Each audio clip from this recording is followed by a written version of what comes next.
एक बात और कहते कहते हम कहें, पागलो कीमत है व्यर्थ को हटाने की। जिसने अपने जीवन में व्यर्थ को हटा दिया वो कीमती हो जाता। पूछो कैसे? पूछो, अरे जोर से तो पूछो। मुंबई का एक मूर्तिकार व्यक्ति एक बार हमारे गांव आया। वहां पर हमारे गांव के एक व्यक्ति ने पत्थर रख रखा था। उसने कहा ये पत्थर हमें दे दो, इससे हम मूर्ति बनाएंगे। उसने 500 रुपया में वो पत्थर खरीद लिया। वो पत्थर मुंबई लेकर के आया, छैनी हथौड़ा उठाया, उसका सुंदर मूर्ति बना दिया और मूर्ति बनाकर अपनी दुकान के बाहर खड़ा कर दिया। हमारे गांव का वही व्यक्ति मुंबई आया जिसने पत्थर बेचा था। वो उस दुकान पे गया, वो पहचान गया ये वही पत्थर है जो हमने बेचा था। दुकानदार से कहा बड़ी सुंदर खूबसूरत मूर्ति बन गई, इसके रुपया बताओ कितने हैं? बोले ये 50,000 रुपया लगेंगे। बोले बड़े पागल हो, बड़े मूर्ख हो, तुम हमारे यहाँ से 500 में लेके आए थे, अब 50,000 मांग रहे हो। तुमने किया क्या? उल्टा वजन घटा दिया। पहले मोटा था, लंबा था, अब तुमने पतला कर दिया, छोटा नाटा कर दिया और तुम 50,000 बल्कि 400 में देना चाहिए। तो पता है मूर्तिकार ने क्या कहा? बोले हमने पत्थर को भले ही घटाया, साइज घटाई, मोटापा घटाया, पर हमने ऐसे बेकार में नहीं हटाया। जो बेकार था उसको निकाला है, जो बचा है ये सार है, इसकी कीमत है। जो व्यर्थ था उस व्यर्थ को निकाल दिया, अब जो शेष बचा है इसकी कीमत है। मेरे पागलो, जो शेष है वही विशेष है। इस सूत्र को नोट कर लो। तुम्हारी जिंदगी जितनी बेकार निकली सो निकल गई, अब जो शेष बची है इसी को विशेष बनाओ। इसको शेष बनाने का उपाय, बरनौ रघुवर बिमल जसु, जो दायको फल चार, जो दायको फल चार। 4 प्रकार के फलों का वर्णन इस दोहा में है। एक बात बोले, ध्यान से सुनना। राम जी का यश गाने बैठे, ऐसा तुलसीदास जी कह रहे, पर उन्हें गाना हनुमान जी का लिख रहे हैं, हनुमान जी पे हनुमान चालीसा में। पर एक बात हमको बहुत अच्छी लगी, वो हम कहना चाह रहे हैं। पागलों, हनुमान जी को यदि भारत में नहीं पूरी दुनिया में जहां जहां सनातन और हनुमान जी को मानने वाले लोग रहते, पूरी दुनिया में सबसे पावरफुल मंत्र यदि कोई हनुमान जी को पाने का है तो वो हनुमान चालीसा है। इससे सरल सर्वोत्तम विधि कुछ भी नहीं है हनुमान जी को प्रसन्न करने की। जो यह पढ़े हनुमान चालीसा,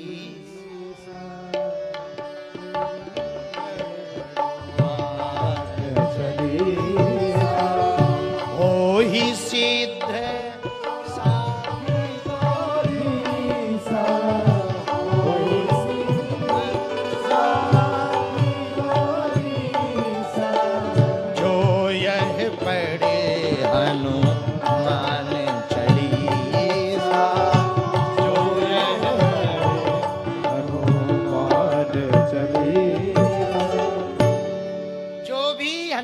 चालीसा पढ़ेगा हो ही सिद्ध साखी गौरी सा। हनुमान चालीसा पढ़ने वाले पाठक सुनो, हनुमान चालीसा के जो भी 40 दिन तक 100 पाठ पढ़ेगा, भगवान शंकर इसके साक्षी हैं, उन्हें हनुमान चालीसा सिद्ध होगा। ये हम नहीं कह रहे हैं, चालीसा का वर्णन है, महात्मा है। 40 दिन तक प्रतिदिन जो 7 बार पाठ कर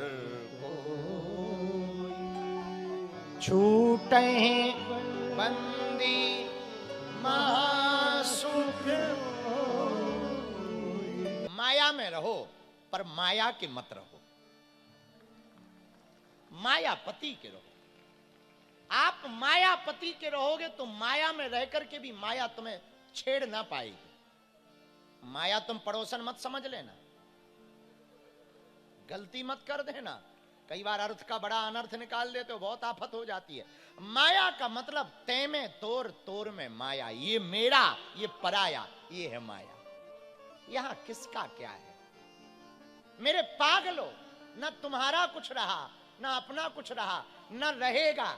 ये संसार तो धर्मशाला है, हम लोग किराए के एक यात्री हैं। जब तक श्वासों का किराया चुकाएंगे तब तक इस धर्मशाला में रहेंगे।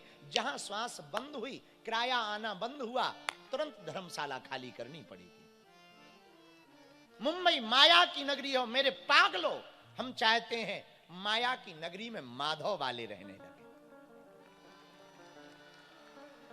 तुम्हारे अंदर वो ईश्वरत्व प्रकट हो गए कि यहां रहते हुए भी प्रसन्नता चेहरे पर बरकरार रहे।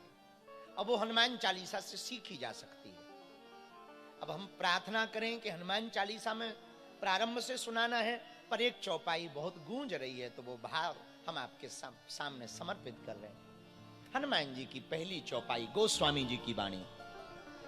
जय हनुमान ज्ञान गुण सागर, जय हनुमान ज्ञान गुण सागर, जय हनुमान ज्ञान गुण सागर,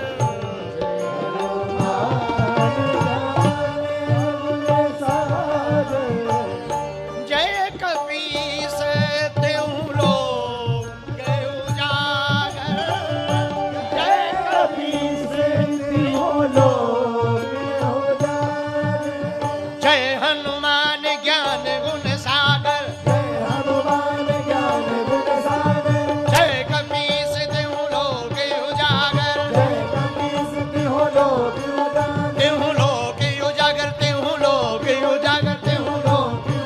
त्यों लोक के उजागर। श्री राम जय राम, श्री राम जय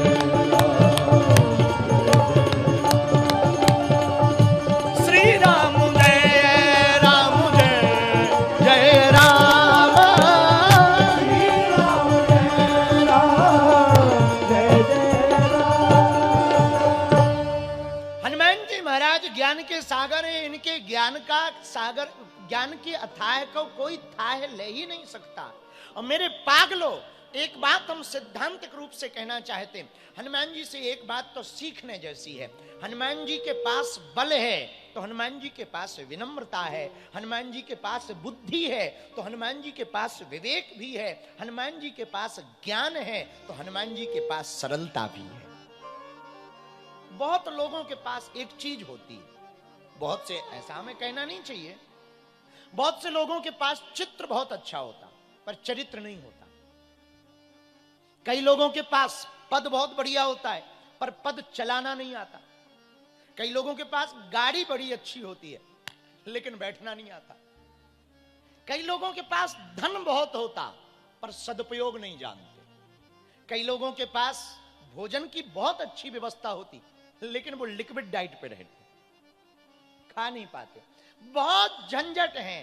पर पूर्ण रूप से हम एक बात कहें, हमारा पर्सनली तौर पर अंग्रेजी से बहुत दूर दूर का नाता है, लेकिन हम अगर कोई हमसे कहे कि आप हनुमान जी के लिए एक शब्द अंग्रेजी में बोलो, तो हमें एक शब्द अंग्रेजी में हनुमान जी पे आता है, multi talented Hanuman. Hanuman ji multi talented है। क्या अद्भुत हनुमान जी। किसी ने हमसे पूछा कि हनुमान जी मल्टी टैलेंटेड हैं, तो हनुमान जी हैं क्यों ऐसे? हमें लगता है ना, जिसके अंदर जो भरा होगा वो बाहर होगा। मेरे पागलो, याद रखना, जो तुम्हारे अंदर भरा होगा वो बाहर होगा। किसी गांव में एक आदमी ने एक व्यक्ति से पूछा कि हम एक लड़का देखने गए अपनी बेटी के लिए, शादी के लिए, उसके बारे में जरा बताओ, वो लड़का ठीक है कि नहीं? बोले उसका पता करना है तो उसे धक्का दो। धक्का? बोले पागल हो, लड़का देखने जा रहे हैं, धक्का मुक्की थोड़ी करनी है। अरे बोले दो तो वो चाय पी रहे थे बात करते करते, तो बोले जाके धक्का देना, तब पता लगेगा लड़का कैसा। बोले क्यों? वो बात कर ही रहे थे, तब तक जिससे पूछा उसने धक्का दे ही दिया। दूसरे वाले को धक्का दिया, वो भी मुंबई का आदमी था, रहा होगा अंधेरी का। धक्का दिया, चाय पी रहा था, चाय गिरी। बोले पागल हो, दिमाग खराब, ये चाय गिर गई शरीर के ऊपर, धक्का क्यों दिया? बोले देख कप में क्या था? बोले चाय। बोले देखो हमने धक्का दिया तो क्या गिरी? चाय। अब पानी होता तो पानी गिरता, दूध होता तो दूध गिरता। उसी प्रकार बाहर वही निकलेगा जो अंदर होगा। आप मूली के पराठा खाओ,